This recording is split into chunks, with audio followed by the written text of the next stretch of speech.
દીકરીઓને શિક્ષિત બનાવી શક્યા છે।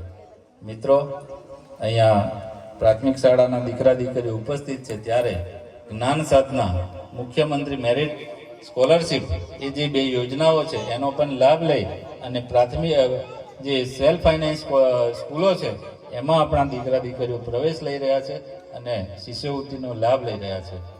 ધોરણ 10 પછી પોસ્ટ મેટ્રિક શિષ્યવૃત્તિનો લાભ પણ ફ્રીશીપ કાર્ડ દ્વારા આપણા દીકરા દીકરીઓ લઈ રહ્યા છે। જે મોટી કોલેજો કહેવાય જેમાં હજારો લાખો રૂપિયા ફી છે એ લાખો રૂપિયા ફી પણ સરકાર ફ્રીશીપ કાર્ડના માધ્યમથી આપણા આદિવાસી વિદ્યાર્થીઓને ચૂકવી રહી છે। એ સિવાય આ જિલ્લામાં 6 નવી કન્યા છાત્રાલયો પણ મંજૂર કરાવવામાં આવે છે। એમાં એક આપણી કલારાણી ખાતે છે, એક બોડેલી ખાતે છે, જેતપુર ખાતે, નસવાડી, આ દરેક જગ્યાએ આ વર્ષે કન્યા છાત્રાલયોની મંજૂરી આપવામાં આવી છે અને આવનારા દિવસોમાં એનું કામ ચાલુ થવાનું છે। એકાદ વર્ષમાં એ મકાન બની જશે એટલે આપણા વિસ્તારની જે આદિવાસી દીકરીઓ છે એને આ છાત્રાલયોનો લાભ મળશે। આ સિવાય આ વર્ષે કદવાલ ખાતે આર્ટ્સ, કોમર્સ અને સાયન્સ કોલેજની પણ ગુજરાતના ભૂપેન્દ્રભાઈ પટેલની સરકાર દ્વારા મંજૂરી આપવામાં આવી છે અને એ કોલેજ ચાલુ થઈ ગઈ છે। છોટાઉદેપુર દુમાલી ખાતે સરકારી સાયન્સ કોલેજની પણ મંજૂરી આપવામાં આવી છે અને એનું બાંધકામ હવે ટૂંક સમયમાં ચાલુ થશે।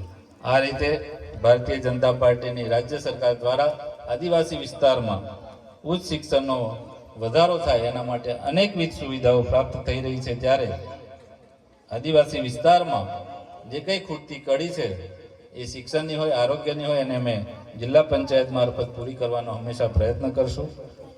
આ જિલ્લામાં પ્રાથમિક શાળામાં અનેક શિક્ષકોની જગ્યાઓ ખાલી છે, એ પણ 11,000 જે ભરતી અત્યારે આવી રહી છે એમાં વધુમાં વધુ શિક્ષકો આપણા જિલ્લાને ફાળવવામાં આવે એ દિશામાં જિલ્લા પંચાયતના પ્રમુખ તરીકે અને આ વિસ્તારના ધારાસભ્ય અને સંસદ સભ્યને સાથે રાખીને અમે મુખ્યમંત્રીશ્રીને રજૂઆત કરી છે અને વધુમાં વધુ શિક્ષકો આપણા જિલ્લાને પ્રાપ્ત થાય એવા અમારા પ્રયત્નો છે। આંગણવાડીના પ્રશ્નો હોય, 124 આંગણવાડી આપણા જિલ્લામાં ભાડાના મકાનમાં આજે ચાલે છે, એ તમામ મકાનો પણ સમયસર પૂર્ણ થાય એ દિશામાં પણ અમારા જિલ્લા પંચાયતના પ્રયત્ન છે। આ જિલ્લામાં 80 તળાવો નાના છે અને 13 તળાવ મોટા છે જે કેનાલ મારફતે ખેડૂતોને પાણી આપવાનું કામ કરે છે। એ 13 તળાવોમાં 7 તળાવોનું કેનાલનું નેટવર્કનું કામ આજે ચાલી રહ્યું છે અને 5 તળાવોના કેનાલ નેટવર્કનું કામ ટેન્ડર પ્રક્રિયામાં છે। બાકી 80 તળાવો છે અને ઊંડા કરવાનું પણ આયોજન જિલ્લા પંચાયત દ્વારા કરવામાં આવી રહ્યું છે। એ સિવાય સરકારમાં હું જિલ્લા ભાજપનો પ્રમુખ હતો ત્યારે સૌને સાથે લઈને આ વિસ્તારને નર્મદા યોજનાનું પાણી મળે એ દિશામાં અમે રજૂઆત કરી હતી અને એના અનુસંધાને ગયા બજેટમાં 5400 કરોડ રૂપિયાની નર્મદા લિફ્ટ ઇરિગેશન દ્વારા છોટાઉદેપુર જિલ્લા, પંચમહાલ અને દાહોદ જિલ્લાના 18 તાલુકાના જે આદિવાસી ખેડૂતો સિંચાઈથી વંચિત છે એ તમામ ખેડૂતોને નર્મદાનું પાણી આપવા માટેની યોજના સરકારે જાહેર કરી છે અને એનું સર્વેનું કામ ચાલુ છે।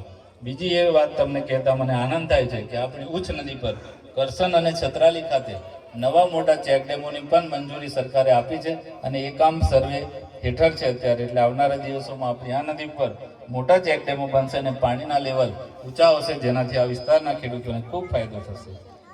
આપ સૌને વિનંતી છે કે આપણું બાળક 100% હાજરી આપે અને સરકારની વિવિધ યોજનાઓ થકી આપણું બાળક ઉજ્જવળ કારકિર્દી બનાવે એ દિશામાં આપ સૌ સાથે રહીને પ્રયત્ન કરશો।